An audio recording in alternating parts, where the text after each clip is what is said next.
Hello and happy holidays. This is Mary Kopczynski, the CEO of RegAlytics, and I'm here with your update on this week's 29,886 regulatory alerts.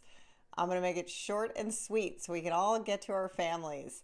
The regulator of the week is a tie between Ohio and New York. Last week, New York passed 20 new laws and Ohio passed 12.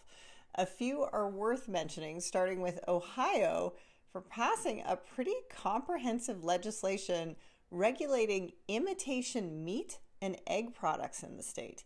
It requires the state and local education authorities to adopt policies preventing the purchase of foods that are misbranded as meat or eggs when they are lab-grown alternatives. New York also passed a few that were worth mentioning. One relates to consumer litigation funding. Basically, there are funds out there that finance big lawsuits on behalf of lots of little people that are impacted. And the financing will go to the big law firm that will cover the law firm's expenses in pursuing the lawsuit. And then the fees get recouped when and if, presumably, they win the lawsuit. But New York has passed a law that establishes a framework for regulating all of this. So these so-called funding companies need to refrain from conflicts of interest. They can't use deceptive or unethical practices.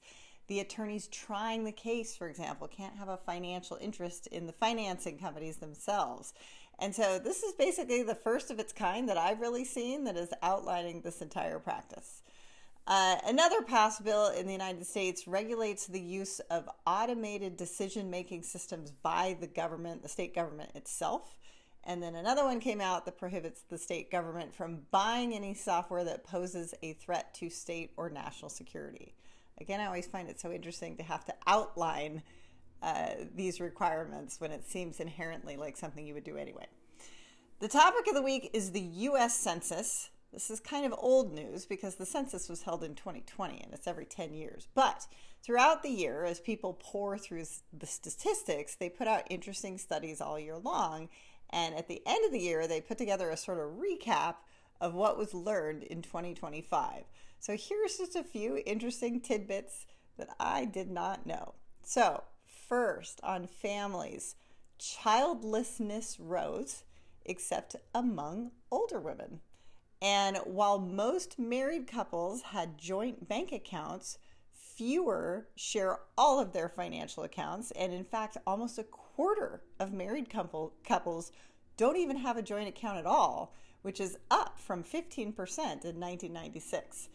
And I think it's generally, this is what they say, is because people are getting married later, so they kind of have their stuff together financially.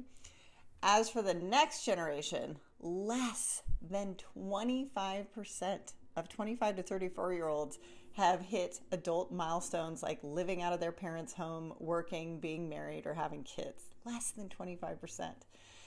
And finally, only Hispanic households experience significant increases in the median income.